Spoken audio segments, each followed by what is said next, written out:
Good day to you. This is Anagalactic on Monday, May 19th, 2025 from Chico, California.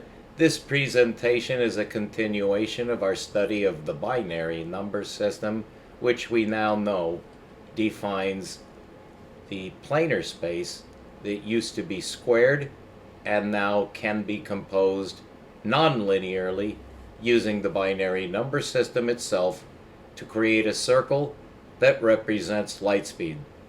That is one proportion one of two quantities that Einstein related.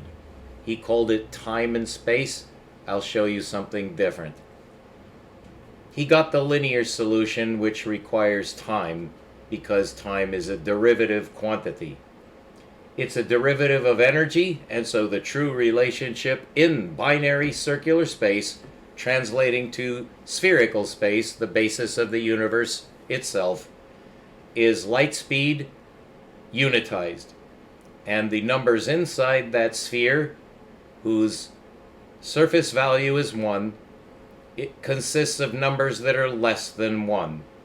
1 is at the boundary, it is the surface of an intrinsic space. And that will be the planar space circularized, translated to physical space sphericized, which it already is, a direct match, which leads to the solution of the quantum paradox and every problem in physics. I will now show that to you. This is an extension of the video which was released last week, the binary number system. What you're looking at over here is a section of the Boschkovich force curve that is now known. However, it does not represent the relationship between an electron and a proton. This diagram is taken from Wikipedia on the strong force. The strong force is much more intrinsic than the electron-proton relationship because it's the relationship between two space particles called protons. The proton has two states. We disregard the neutronic state, which is merely the state of the proton when it has no electric charge. So the proton has two states, but we're disregarding the non-charge state. We're only talking about the proton. This is the relationship between two protons where they collide. They never collide, and this diagram proves it, putting a most unique perspective on what is called the standard model of particle physics, which I will prove to you is a linearized system producing imaginary particles. In order to understand this diagram, you will need to know exactly, precisely, without any equivocation, what is being represented here. It's representing a force relationship between two charged particles. These are space particles called protons. They are called space particles according to my correct nomenclature because only the proton makes a position in space. The electron does not do that. So we only have one space particle in the universe. It is a proton. It is a unique object in the universe. The proton is inviolable and unchangeable. The reason we can say that is that all protons are exactly the same. There is no variation between protons. So this is the relationship that exists at the closest proximity of two space particles, and I will call these two particles exactly that, so that you don't confuse it with the proton of the standard model, which is incorrect. I will show you the correct relationship between two space particles as discovered in 20th century physics using mathematical physics. So, I have added two arrows to the diagram that you see over here that is taken directly from Wikipedia on the nuclear force. that is an incorrect term. I will tell you exactly what this shows you, so that you understand the most fundamental diagram ever produced by the mind of man using mathematics, geometry, and the measurements of physics. This is a direct projection of four-component space. That is space-time. And now I will show you what the curved blue line means and what the two superimposed arrows signify. These are two infinities, but they're very specially correlated infinities. And that's what I will be showing you today.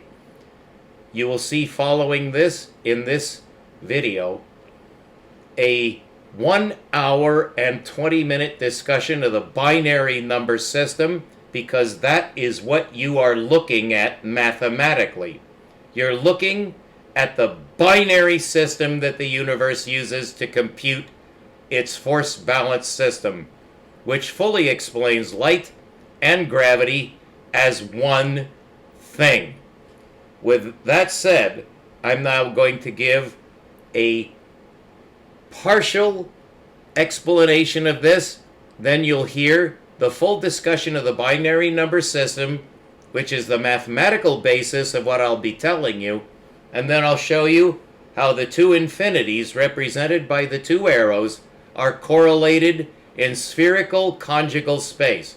That is spherical orthogonal space. So this is an improvement on Einstein's discovery of general relativity.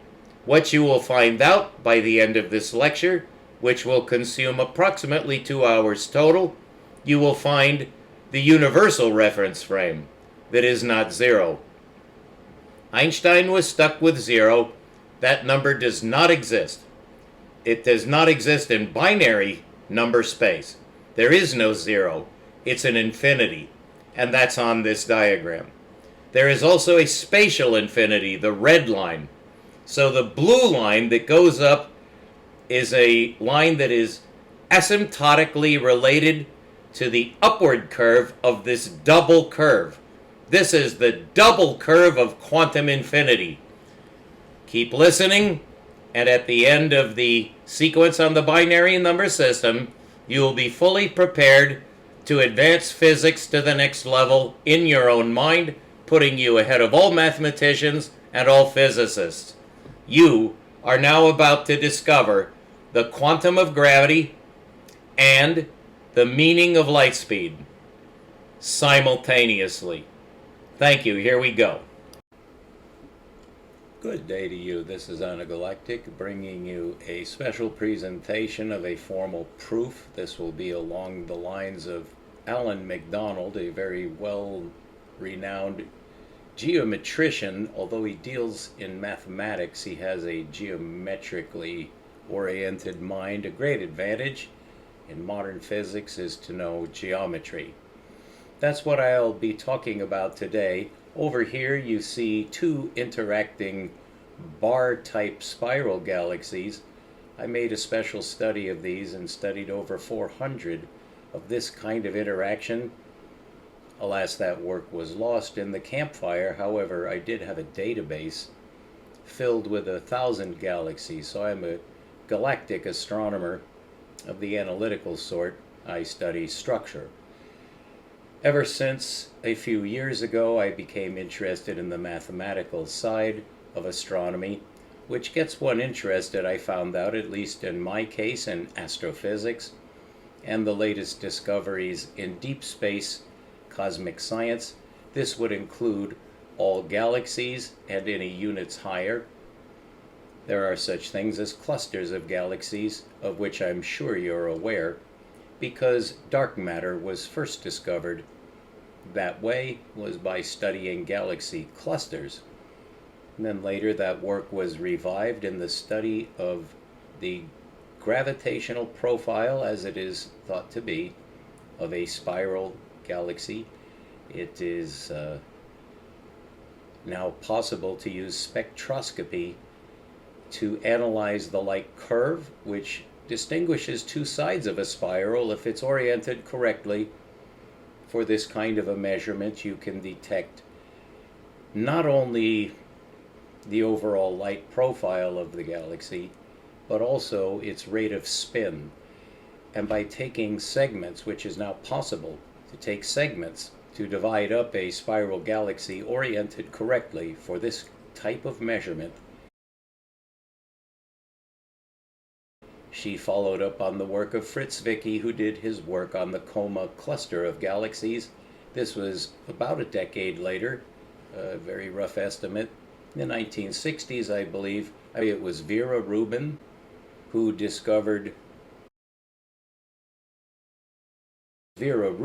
revived the work of Fritz Zwicky, who awarded the name of what he had to assume that he had discovered, dark matter. And what dark matter is, quite simply, is a placeholder for an apparent deviation from the Newtonian gravitational potential of a galaxy. It should have a light profile showing its relative velocity from one side to the other. One side would be rotating toward us, the other away from us. But you can now take segments to find out how that gravitational profile, as it has to be assumed to be.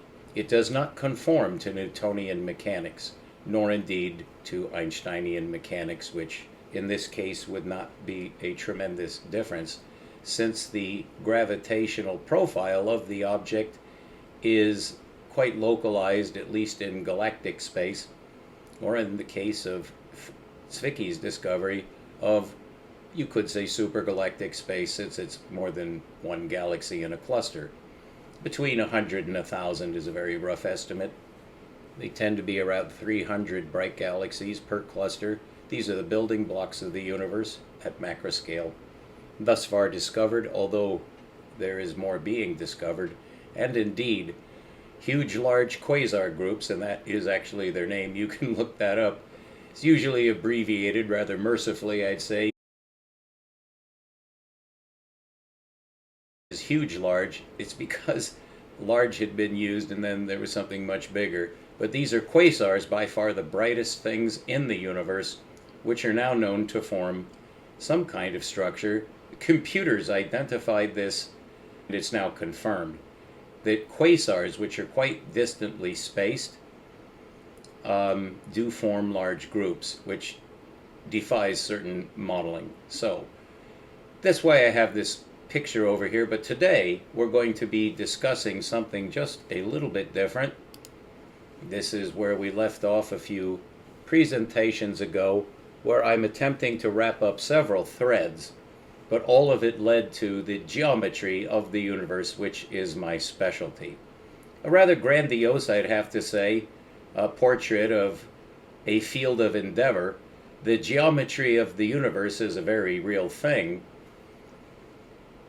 but one would have to say one would have to start closer to home to get some idea of the geometry. I would just put it of cosmic units going out further than we're capable of defining so far.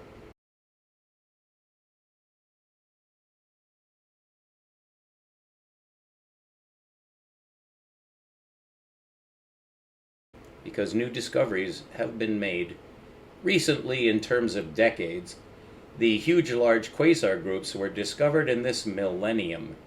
So it was only with the advancement of telescopy, which is a real word, the science of telescopes, which is quite a science.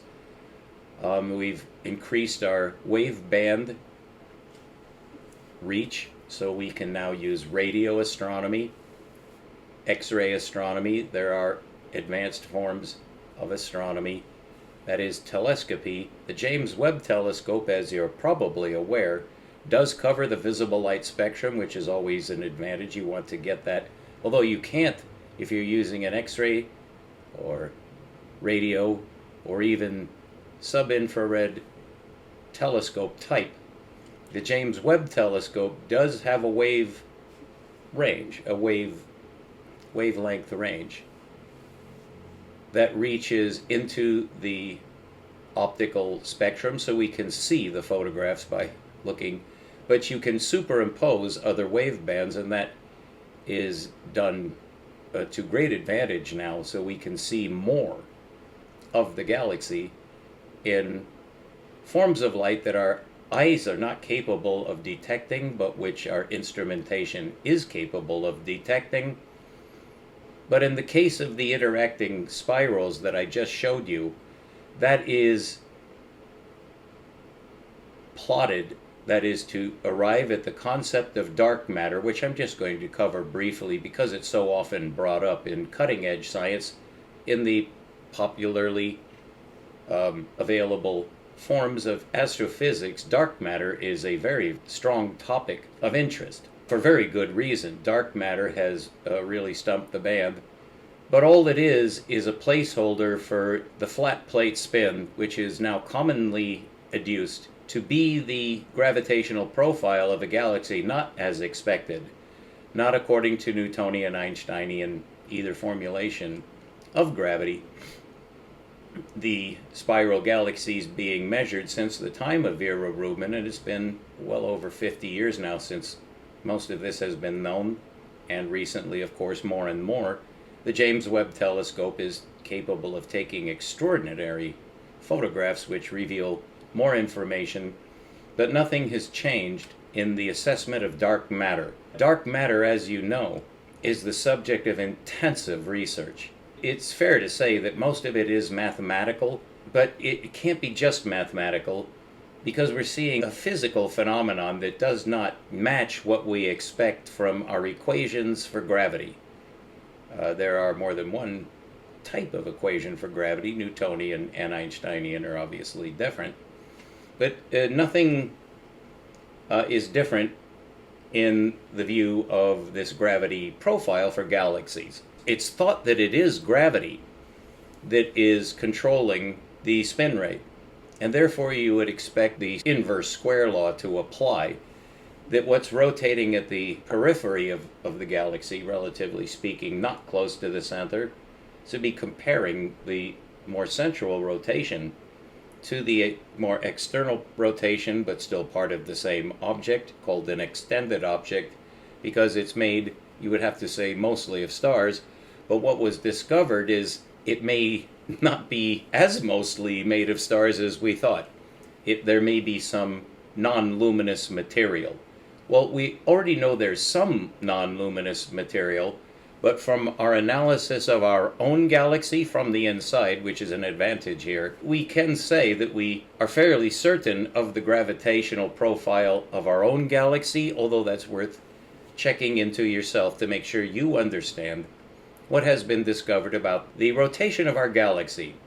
The measured rotation of other galaxies that we're seeing from the outside can be presumed. What would make that rotational profile, based on pure gravity, nothing else, the assumption of non-luminous matter. It would have to be distributed in such a way, but then it simply is imagined that there is this dark matter.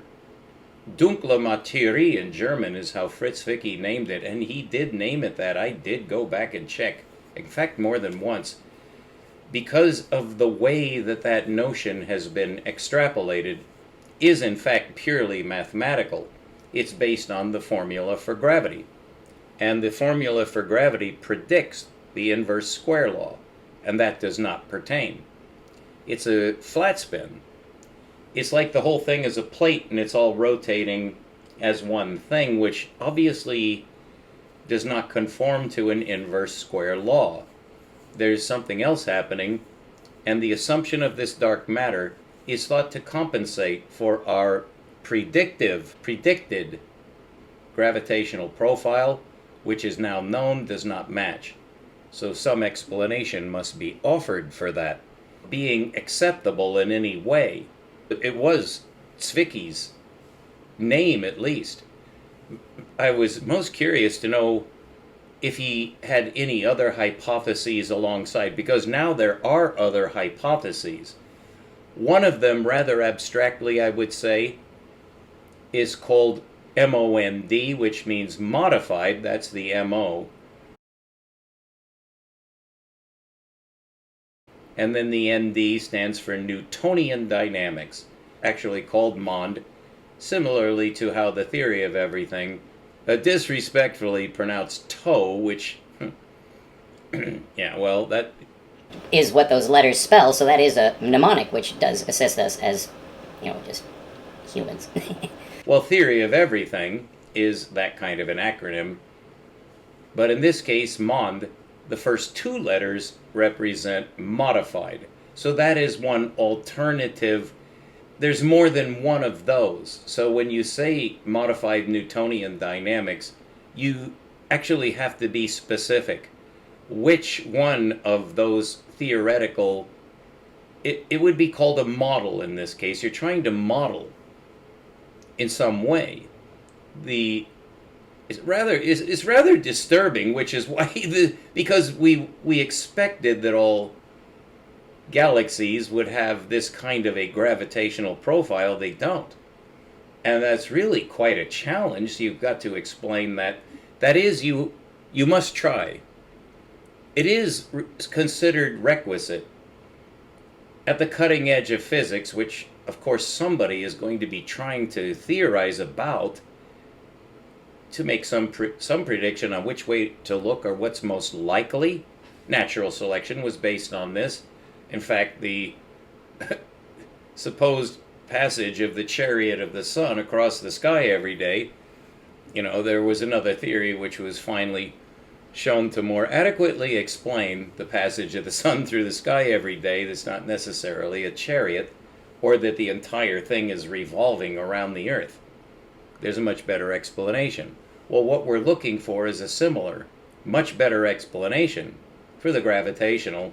You see, it's not even certain that it's gravity now, because it doesn't match.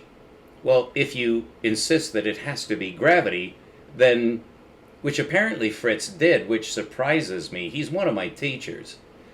So what we're going to get in today has nothing to do with that superficially. That is, the rotation rate of galaxies and what that means for Newtonian dynamics. But what we'll be talking about is not even related to what you saw there. So I'm just going to turn. What are the numbers? Now, without going into what would be called number theory, I'm going to summarize what I just happen to know is true. So you do have to trust me.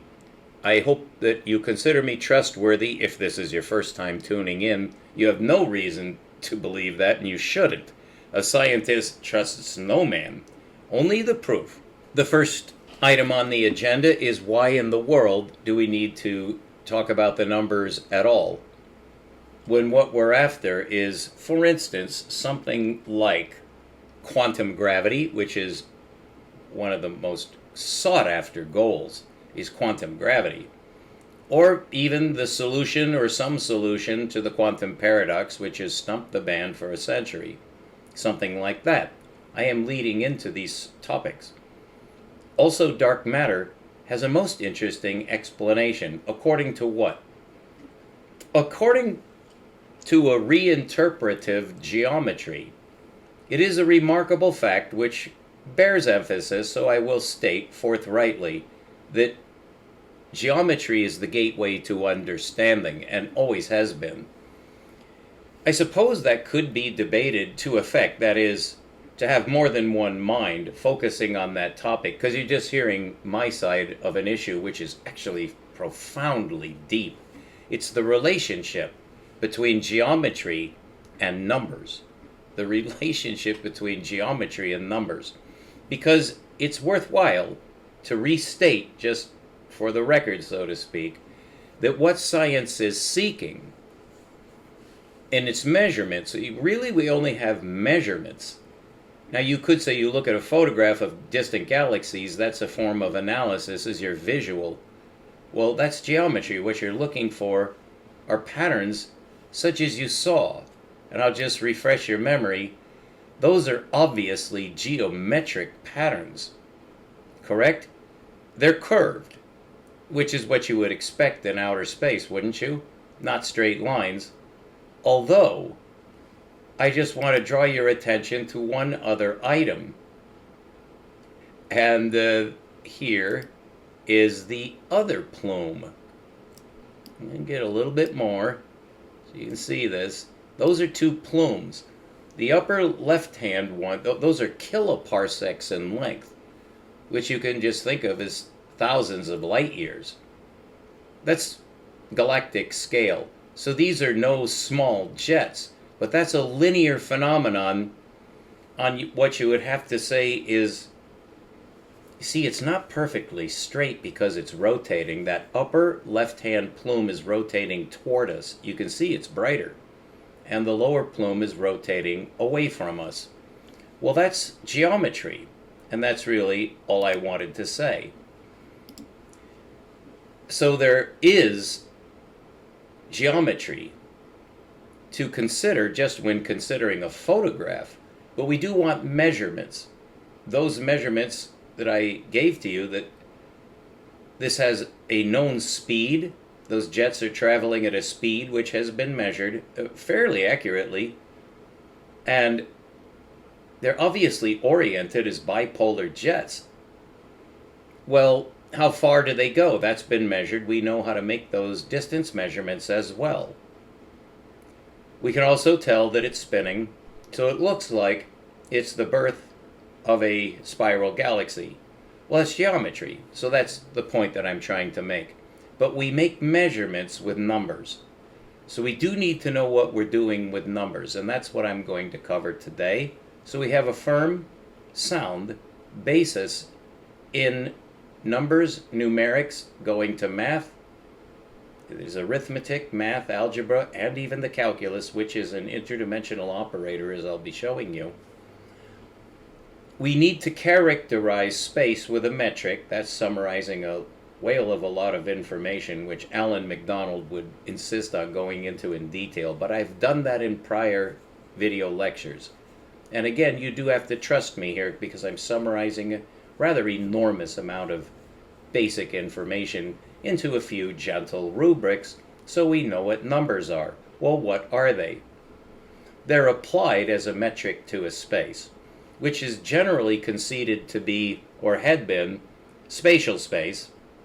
The space is used in two ways. There's physical space, but a geometric space is a construct of the human mind. Essentially, the objective is to get a match. And that leads us to our topic rather swiftly, which is, do our numbers match? Well, what's the geometry of the numbers? That's what we're going to cover. As you're probably aware, the correct term for our form of mathematics is linear mathematics. And why? It's based on the Euclidean definition of the line, which I've covered very recently again, so that you're fully aware at this moment, as I trust, what is a Euclidean line and what is the modern interpretation of that as the numeric basis of all of our mathematics. It is linear because it's based on the Euclidean line, which has an additive identity at the zero, at the null. The center point of the line is balanced on two polaric infinities on plus minus, which is an operator, the most basic operator of all, which defines the metric of spatial space using a linear axiomatization of space, which begins with a straight line, and rightly so, because that's where our numbers are. So the zero was discovered last, but it is now known that it is consistent to have a zero at the center of the line for the operator addition, because that's the definition of the metric of linear space. And then that advances with the use of 2D and 3D and finally 4D for spacetime. That's systematic linear space, which cubifies space. In 4D, it's hypercubic. In 3D, which is a very common term, is cubic. And these are also mathematical terms. Cubic equations apply directly to this phenomenon, or I should say construct, of the human mind. If you go down to the plane, to 2D, then it's two lines at orthogonal angles, and that's the definition of the geometric operator. It's orthogonality. That gives us systematic space, beginning with the one-dimensional line, because the point that Euclid defined is now known to be zero linear dimensions. which is a very interesting property of that point, is that it has no dimensions. Numerically, that's zero, and that's extremely important to have a direct insight into that. It's because of the line requires the zero to get the metric, whose index is 1. That's a huge amount of information summarized, but this is the time for synthesis. So the metric of linear space is the linear jump from 0 to 1 that gives you your smallest unit of measurement for distance, which technically is linear. Spatial separation, and that's real space, called distance. Also, it's length, but it's always called distance now. We don't use the word length normally. For engineering, you might, but not in deep space, not for cosmic science, not in quantum mechanics. It's distance, not length. So, they're virtually synonymous because they rely on exactly the same axiom for everything that I just described to you.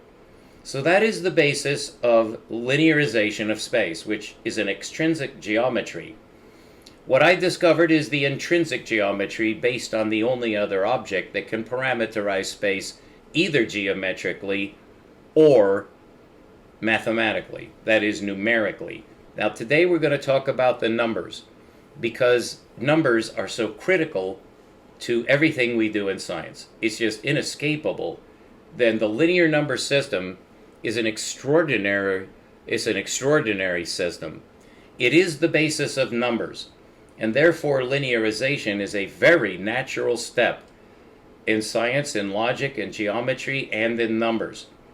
Is to use linearity to parameterize spatial space, is to parameterize space. And that was accomplished long ago, over 2 millennia ago, with the concept of 3D.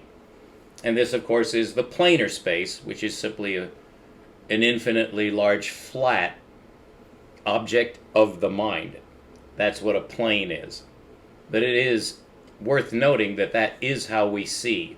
And that's why a movie or a computer screen looks so realistic, virtually, that you can't tell the difference. It's because you see a flat screen. Well, how is that space, which is now a flat plane in the mind, how is that parameterized? Well, first you would have to know what that word means. It means applying numbers to your geometric space. In this case, it's a geometric space. If you start with 0 linear d, then you can very logically extend the points onto a line by which you get 1d, and all of this can be retroactively proved on a watertight proof, that as long as you're using the operator add, then 0 must be at the center of the line, but of nothing else. It's the numeric center of the line, as we now know. It took a long time to figure that out, that 0 is equivalent to Euclidean null. As 0d is also 0 the number, but it's a linear number, and that's going to be critical because there is such a thing as spherical space, and therefore there is such a thing as circular space. But if you apply the circle to the plane,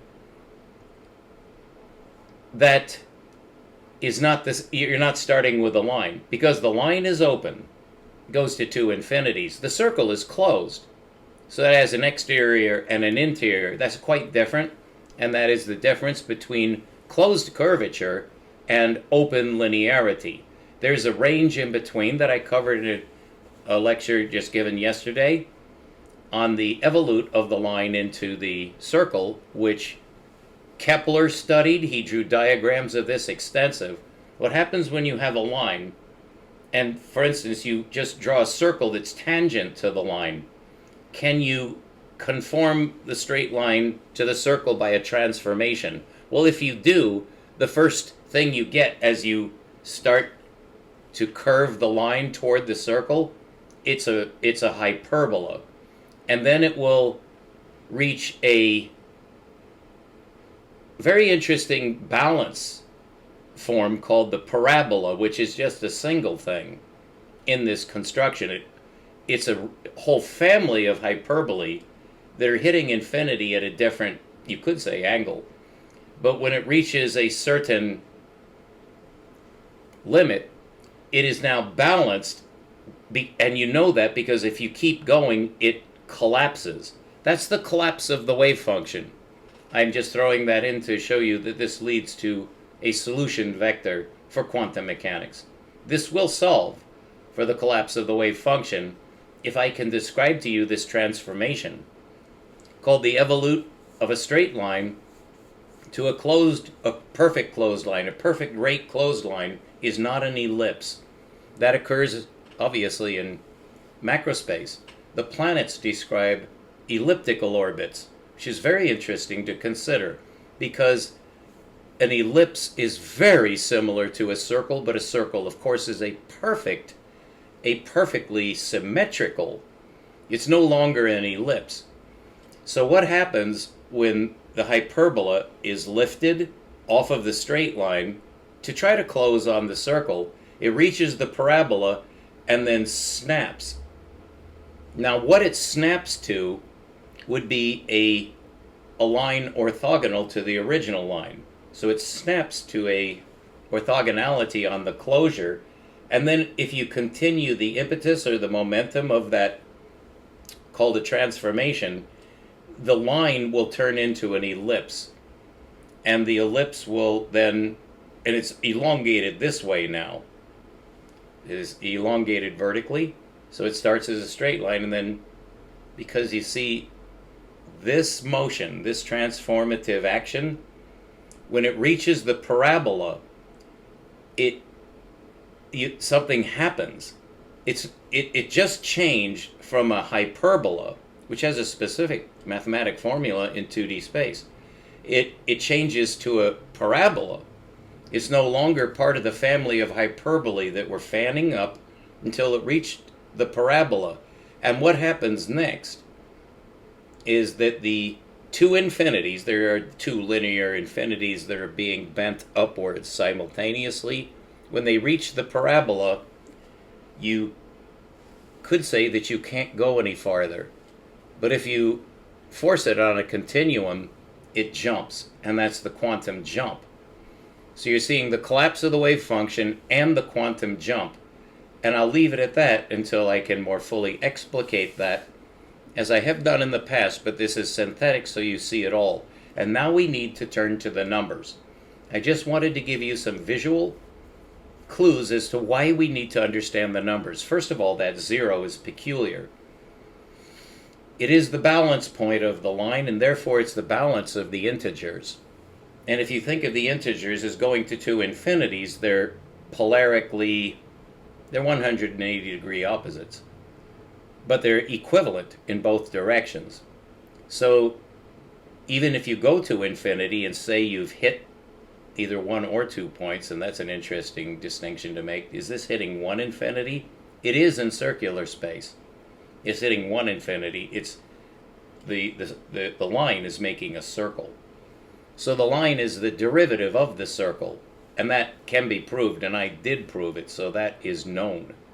So that's an interesting relationship, that the circle is a closed line. It's perfectly balanced between the vertical and horizontal aspect. So it has a perfect rate. And that is why E is used so often, 2.718281828 4 ... To give it, I think that's 9 decimal places, 10 actually. But it's a number that's fascinated mathematicians. Surely Richard Feynman certainly made it famous. But that's a perfect rate between two orthogonal axes. So that is how we normally parameterize the plane. So what does parameterization mean? It means applying numbers to your geometric space. When you do that for the line, you get all the numbers. All numbers.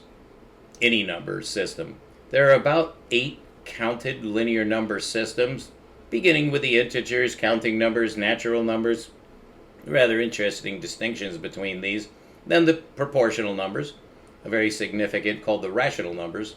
And then the algebraic numbers, of which there are now conceded to be 3 classes, which is now in a Venn diagram, because all of these number systems are based on going right back down to 0. 0 is at the center of all the number systems, but I'll show you today it's actually not.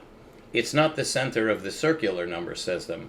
And I'll show that to you now with a brief discussion of the computable numbers. The computable numbers.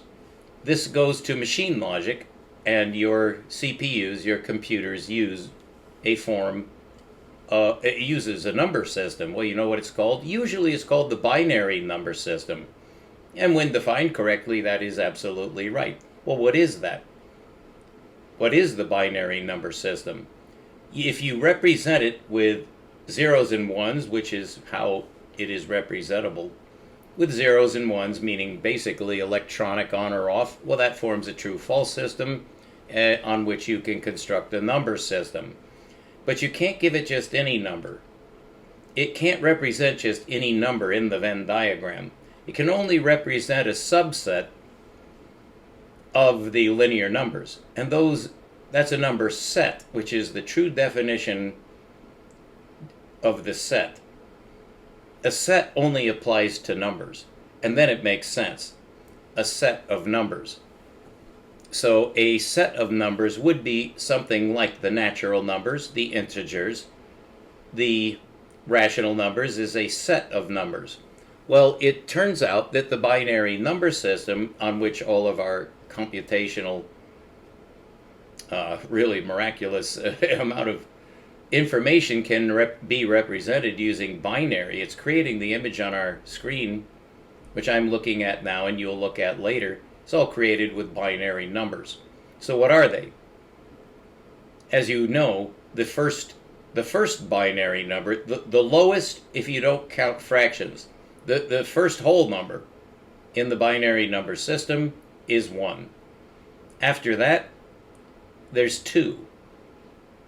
And nothing in between, because this is machine logic now. It is binary in the sense of being representable by an on-off binary state. It's one or the other. It's either one or it's not. And that works in electronics to create circuit logic, which creates the capacity to create a Turing machine called a CPU, and it's you could say its lowest number, not including fractions. We're getting to the fractions, but I'm following the Alan MacDonald strategy of being absolutely leaving no loopholes open here. So the counting numbers are the superset of the greater than 0. Am I saying that right? Not greater than 0. The first whole number in the system, as with a linear system, is 1. But then it changes.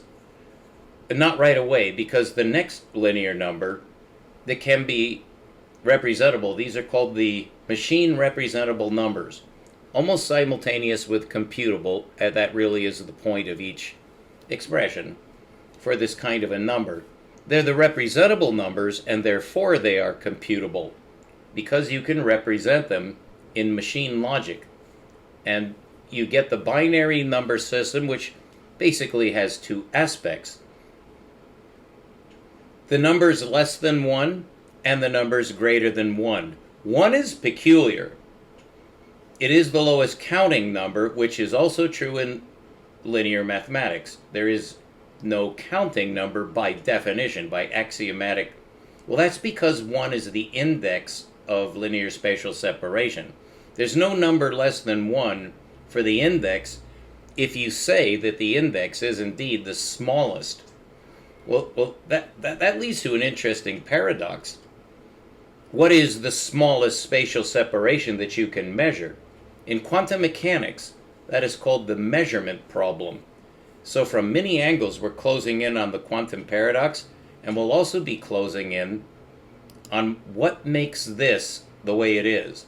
It has to do with geometry, but you have to now understand there are 2 ways to parameterize planar space, because if you just conceive of it as a blank sheet, which is how we see, what's the shape of its edge? Well, what I proved in 2022, you could say it's been always known, but it's a For space, the space we actually see and can measure, it's spherical because it's the same in all directions from a center point. Well, that's a different definition of the point. It's very interesting that the center point is constructed differently. This is our lab cat. She's here to remind me I need fluids. She watches over me or under me, depending. No, there she is, my beauty. She is my beauty. Do you know where the camera is, honey? She's not really.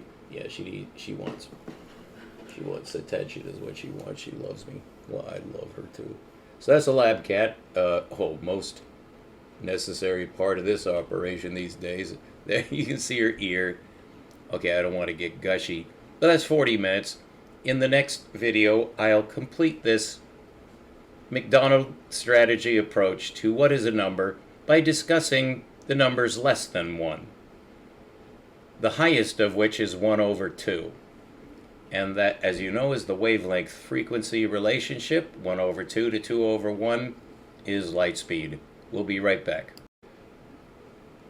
Very good. This is the second part of our presentation.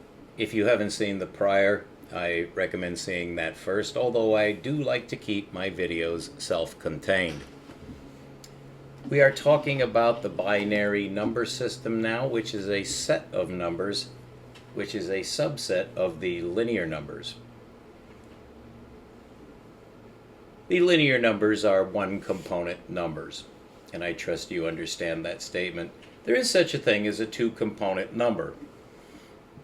The most famous example of that, and so far the only example of that, is the complex number system, which I won't touch upon today, but I've spent several videos, actually several video series, making sure we all understand both the strengths and perhaps even the drawbacks of the complex number system, which now dominates science. It's the only number system in use, both in quantum mechanics and in cosmology. So you must use the complex numbers or you can't do science. That is contestable, but we're not going to contest it here because we're going to find out the actual basis of all number systems. And that is the goal today, is to discover what is a number. We've come quite a ways, but we can summarize what we know by saying whatever number system we end up using, they must be computable, which means they must be representable on a computer. And that's known. It's the basis of computational science. We do use the binary numbers as the basis of all numbers that are useful for machine logic is what it's called. But you can see it's quite powerful from everything you know about computational science. The representable numbers are the basis of that. It's called the binary number system, which splits quite conveniently into two aspects, which are easily discussed once you understand there's a relationship between two types of numbers in the binary number system. The Archimedean of the system is 1 instead of 0. There is actually no 0 in the binary number system. There is, however, a very important footnote to that, because the way the binary number system is set up on a computer, you do have a double 0. And there's a +0 and a -0, which you might suspect leads to something of a contradiction, because shouldn't there just be 1 0? In the linear number system, we have always assumed that there's just 1 0. But when you try to represent 0 in the binary number system using gate logic, also called circuit logic, you end up with the possibility of using 0, but it's not one number. So it's a different kind of 0. It's a binary 0, which is a strange thing to say. In order to see that there might be such a structured 0, that there would be 2 if you try to represent the 0 in a binary number system, why would that be? Because if you draw a line that only has 1 0, but you see it as a plus and minus 1. And so the characteristic of the index is that it goes in two directions at once. One thought to be negative, because that's very convenient for us to think of those as being negative in one direction and positive in the other. But when you do that, it ends up re-axiomatizing the zero, not in the way that Euclid said exactly, because he said it's a point that has zero dimension. Well, the zero in the binary number system does have a dimension. And it's interesting to try to characterize why that is not null. It's because null is conceived to be a single component number. But in the binary number system, it's not a single thing. It has to be represented in two. If you represent it at all, it will be represented as a split number. And that is an extremely profound insight that I'm attempting to home in on now so that you'll see it directly. But it is perhaps mathematically most convenient for you to see the proof, and it could be that your mind would latch, or you would see the logic, the pure logic, mathematically rather than geometrically, or perhaps geometrically rather than mathematically. I'll show you both, which should attain closure on a interpretation of the binary number system that it is a split number system. It's not a single component number system. I'm now going to prove that to you. And this may be one of the most amazing insights you've ever seen, because it changes the structure of our number system by direct insight. The representable numbers are the computable numbers. It is the binary numbers which begin at 1. And that is both the highest number for the fractions, which is 1 over 1, and it's the lowest number for the whole numbers, and it's still 1 over 1. So it's two different ones. But this is only talking about what for the system is the center number. You see, it's equivalent to 0 because it's the center number. But it's the center number how? It's the center number for proportion. It's not division and it's not multiplication. It's most often called the multiplicative identity, which in mathematics does make sense to call it that. But it turns out, you actually have to look at that again. Is indeed the binary number system a single component number system? I'll show you that it's not. It's actually a two component number system, and here's how you see that. If you begin with the counting numbers rather than their reciprocals, which would be the fractions in the system, beginning at 1 over 2. Why would it begin at 1 over 2? It's because that's the next counting number. So, and it is a binary number. 2 is a binary number. It's representable, and so is 1. So you can put them in relation, and that also is representable. 1 over 2 is representable to the same proportion as 2 over 1. And those are the actual numbers that are being represented. That has been proved. I proved it. But it had been proved before. I just proved it in a new way. So if you need those proofs, leave a comment. It's difficult to consult my 960 videos because they're not indexed. But this has all been covered before. It's also been proved, not just by myself, which would raise a red flag if it's just been proved by myself. That's bypassing the scientific system, the scientific process, which requires review. It has to be more than one mind that sees the same thing, or it's not science, correct? It has to be communicable.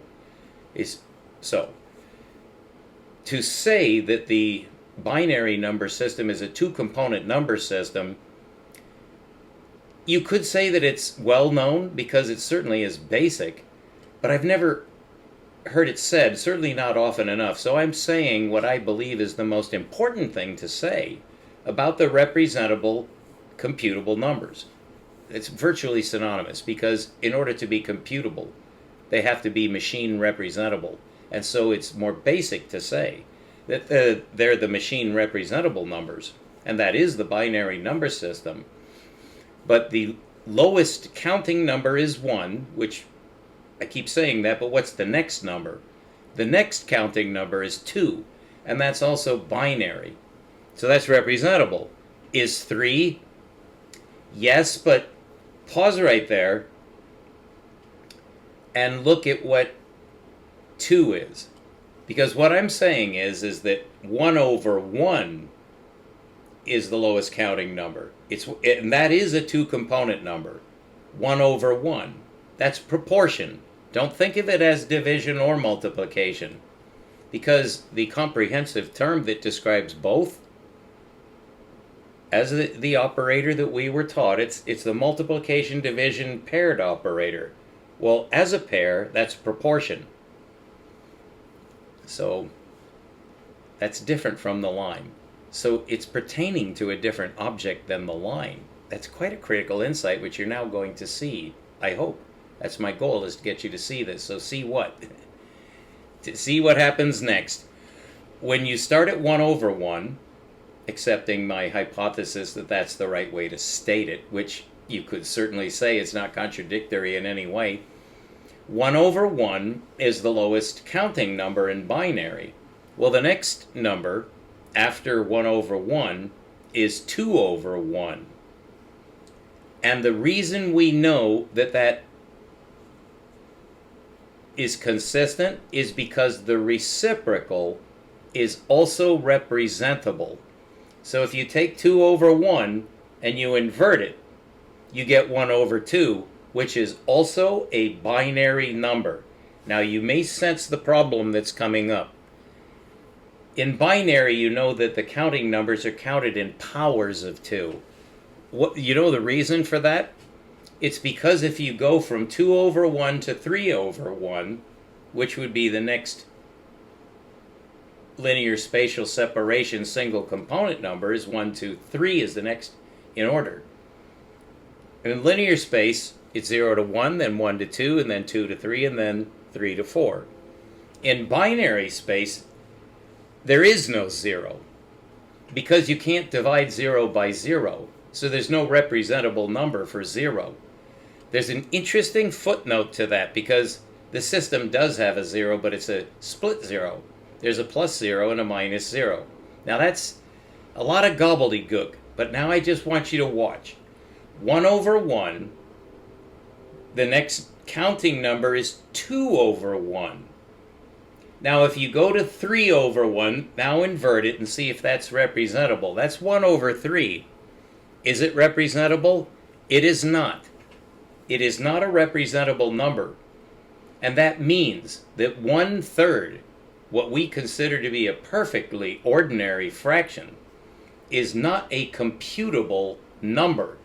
And the way you state that mathematically is that it has a repeating decimal. That's much different than closure. It's not quite a linear number in the sense of being computable. So we're not talking about the linear numbers, which do include the rational numbers, including 1 over 3. But in binary, 1 over 3 is non-representable. Therefore, it's not in the system. I hope you accept that, because it's extremely well known.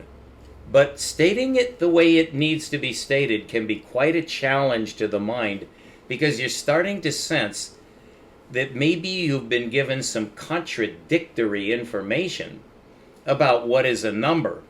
I simply want to clarify for you so you know absolutely certainly, without any shadow of a doubt, you'll always be right if you define what a number is the way I'm telling you to define it.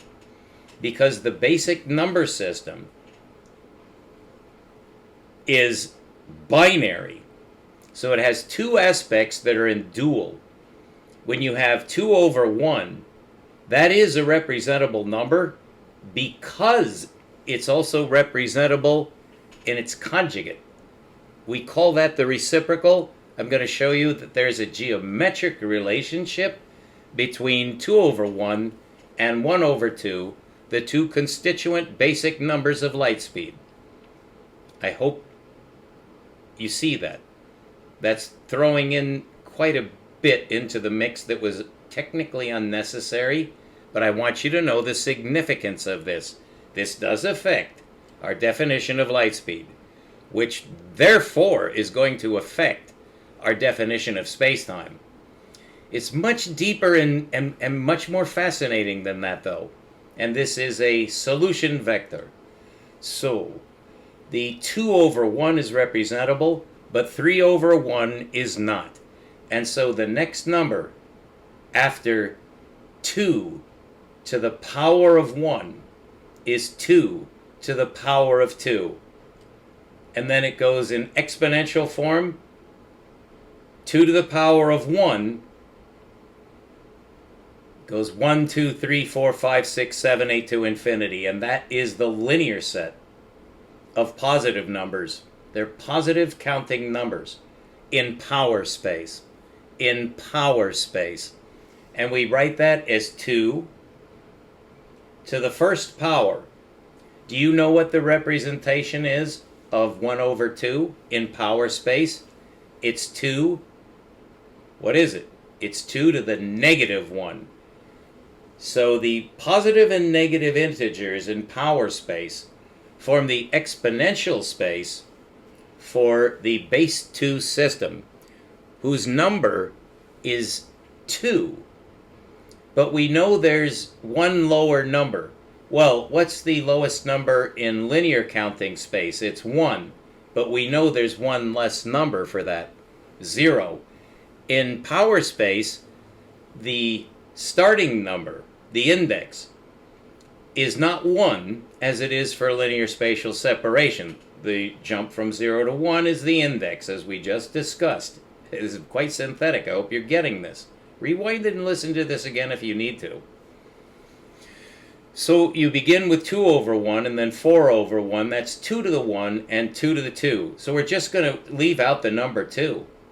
And we're going to restart the system with 1 at the center. And 1 is at the center because the jump is no longer from 0 to 1 in power space. The jump is from 1 to 2 for the representable number itself. So if you say power 1, that's the number 2. What if you say power 0? That's the number 1. So 2 to the 0th is 1. But it's ambiguous because there are 2 zeros. So it's 2 to the 1, split 2 to the negative 1. That's 2 over 1 and 1 over 2, which multiply to the center number.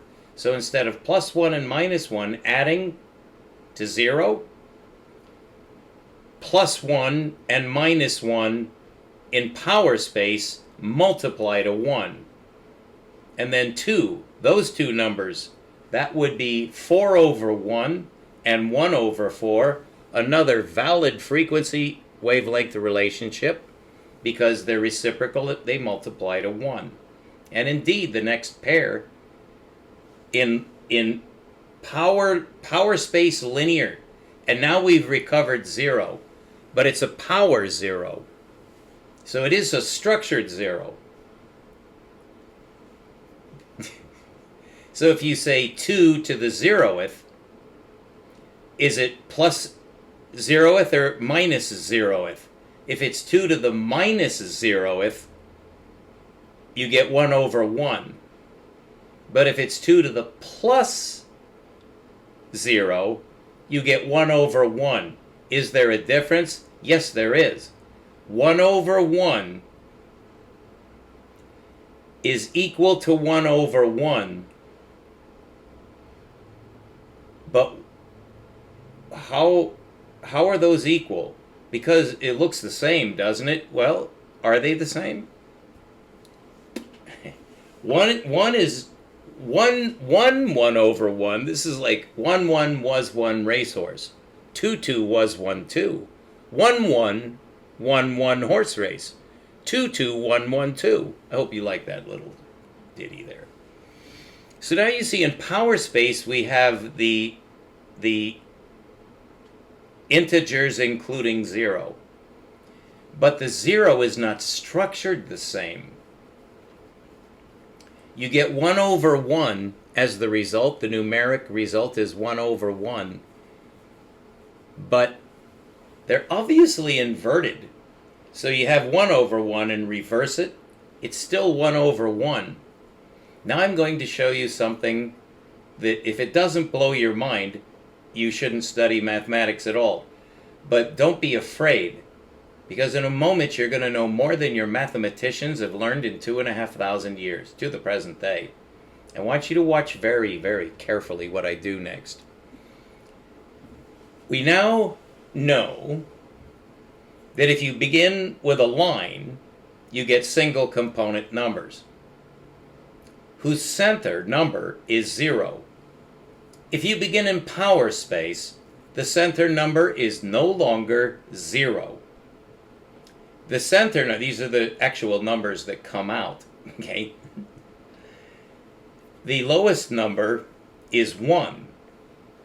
I should say the central number is 1. It's not a matter of lower or higher, but you'll see in a moment it is.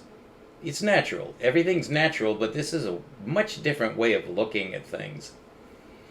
That if you begin with a binary number system, which are the representable numbers, which are the computable numbers, we've just proved that 1 is split. But it's numerically the same. That's a magic property of 1.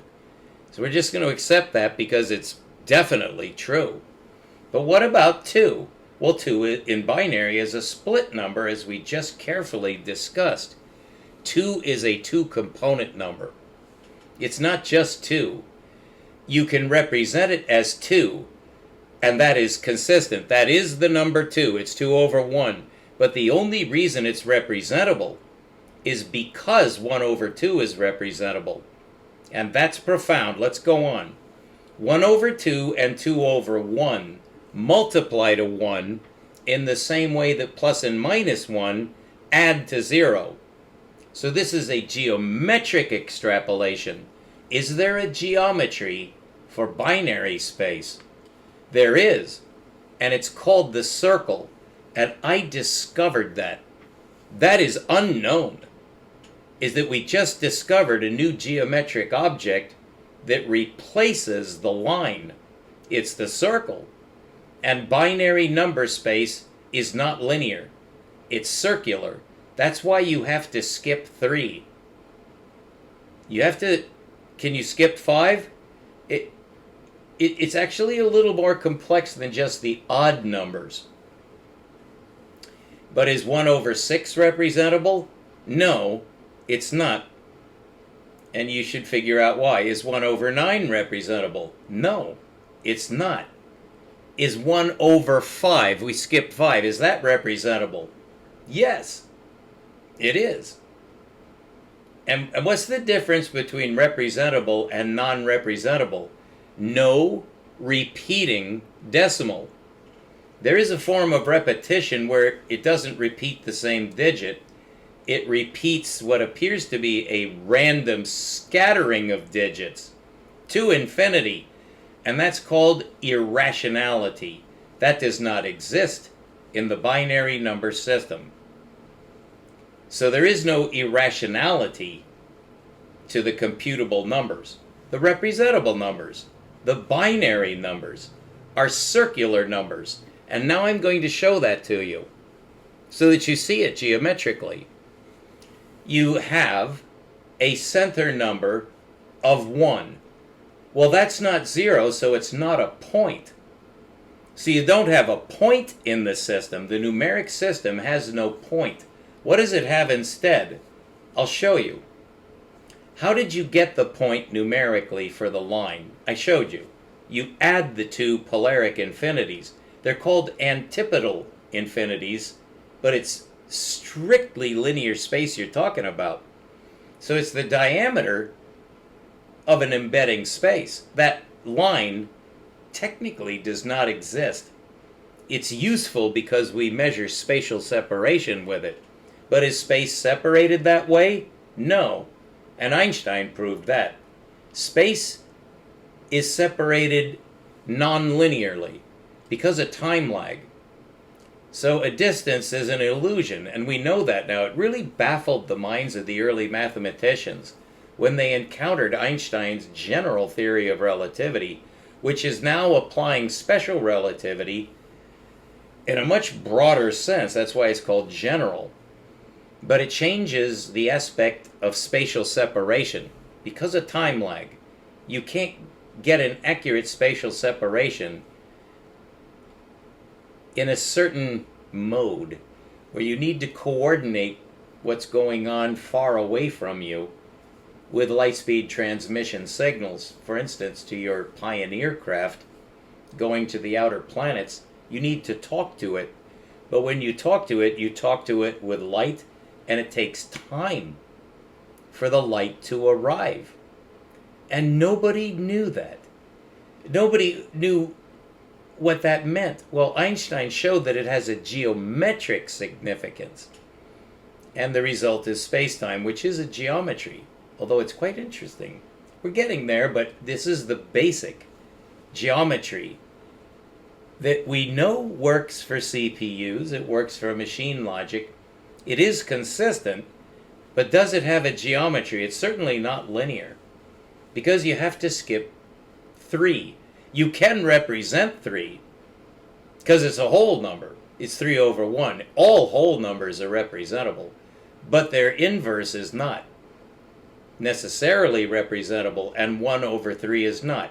1 over 5 is, 1 over 7 is not, 1 over 9 is not, 1 over 11 is not, 1 over 13 is not, 1 over 15 is, 1 over 17 is not, 1 over 19 is not. A prime. If you put 1 over a prime, right? Are there any exceptions to that? 1 over 37, non-representable. The inverse of any prime is not representable. That's the law. I just discovered that while talking. So this is a discovery vector. I just discovered something. Perhaps just for myself. Perhaps it was already known. I would wager that's probably already known, but I've never encountered that unless I forgot it or didn't understand it.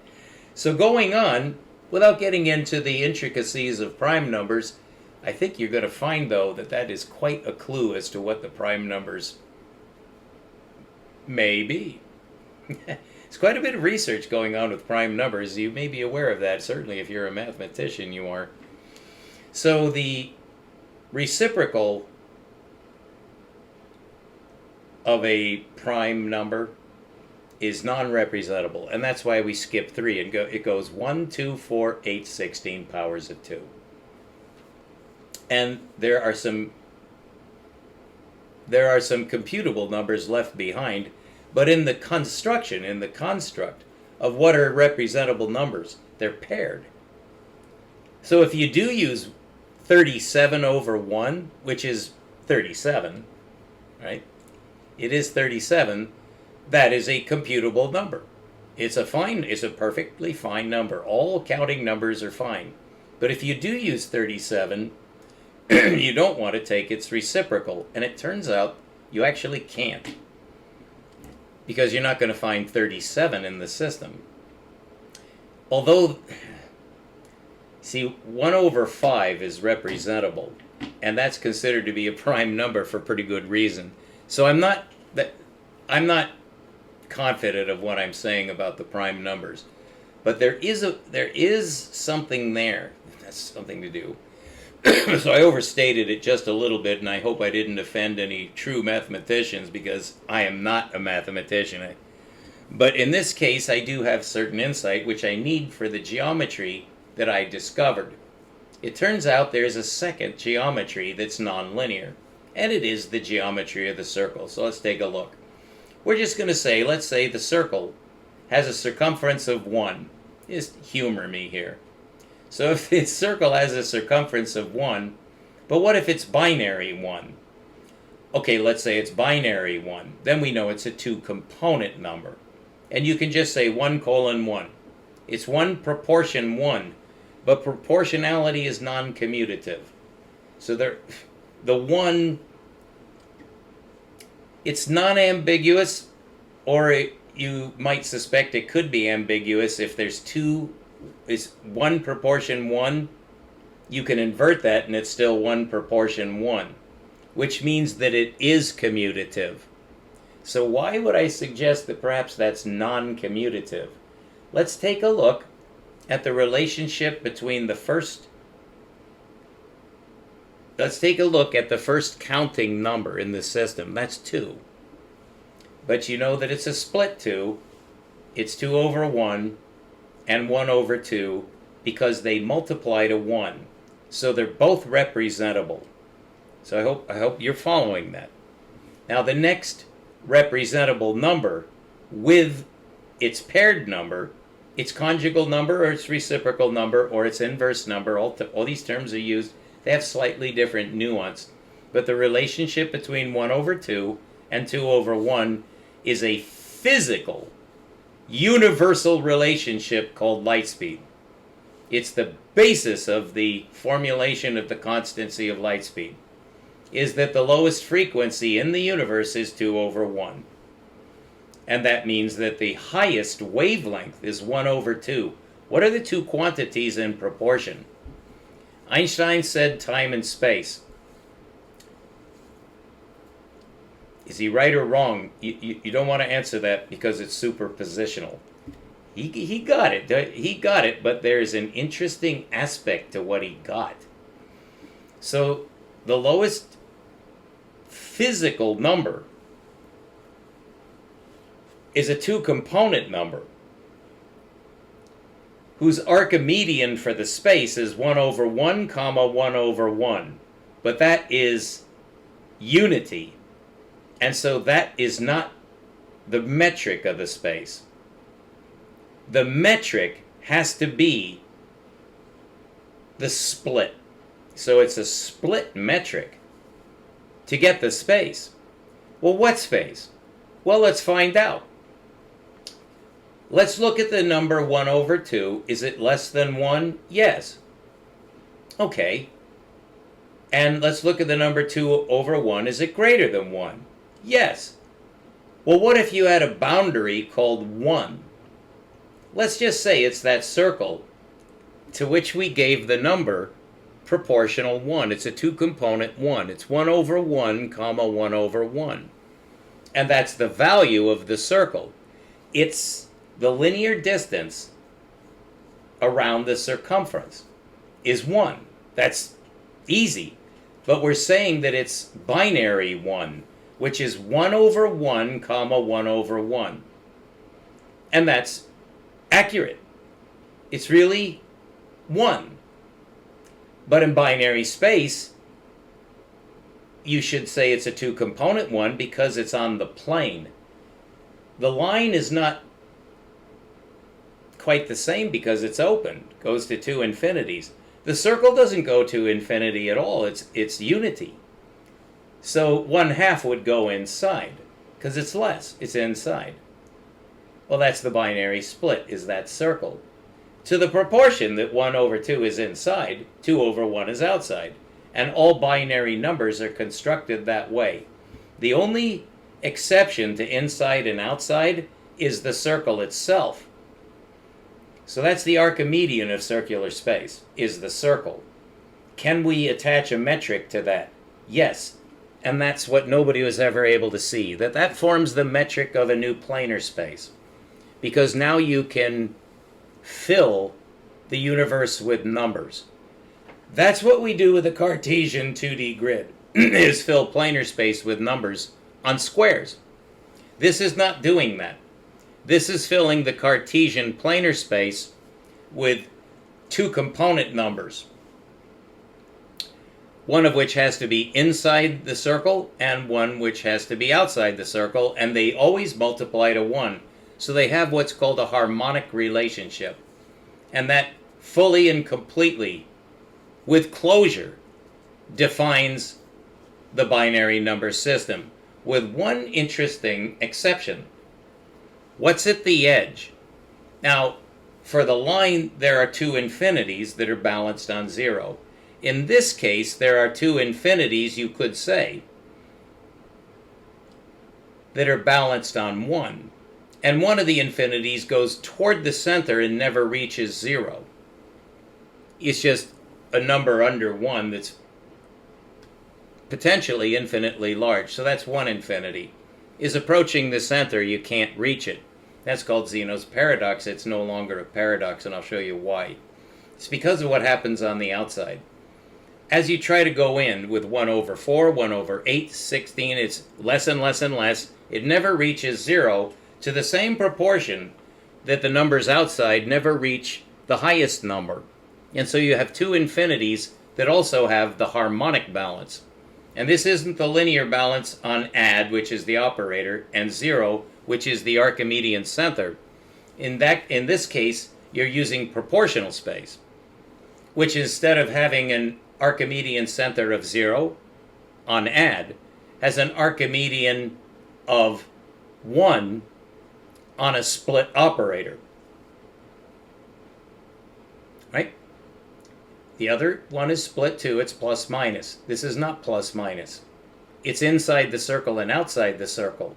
So instead of having a jump from 0 to 1 to get your metric on the index, you now have a split jump going inside and outside simultaneously on a harmonic relationship between two infinities. So we can capitalize on that insight by assigning a proportional number to infinity and saying it's imaginary.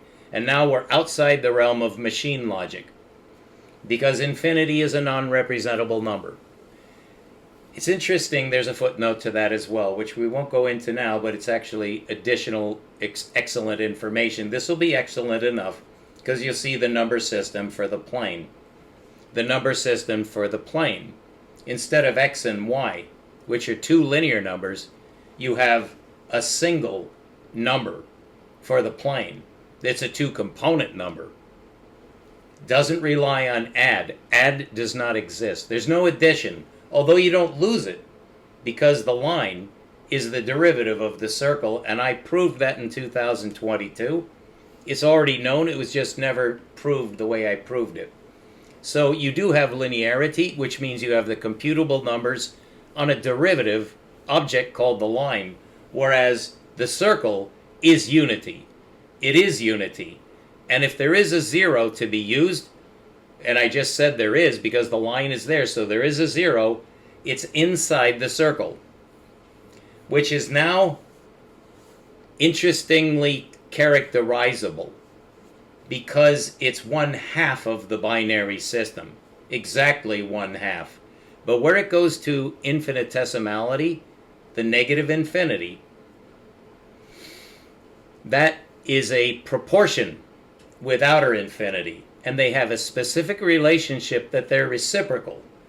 So when you multiply the center, which is essentially the center of the circle, with the edge, which is essentially the perimeter of circular space, at infinity is reciprocal to the center, to that proportion. So you do need to finitize it if you want to have a representable number system that goes to infinity. You can do that now on this basis that the two infinities cancel on unity. So that means that what's inside the circle will be imaginary to the proportion that's what's outside the space is superimaginary. And they're reciprocal imaginarities. And this is the correct complexification of space. That the center of this circular space is imaginary. And the edge is also imaginary. That's the integral of the space is imaginary to the proportion that the infinitesimal is imaginary, but it's not 0. And you can see why. The reason you can't reach 0 is that you can't reach infinity. And the reason you can't reach infinity is because it has no center. And when you unite those two paradoxes, you finitize the binary system for spherical space. Because whatever applies to the circle applies to the sphere. I also proved that. It's actually the inverse of that. Whatever applies to the sphere applies to the circle. Now you can tell that in both statements I'm missing something.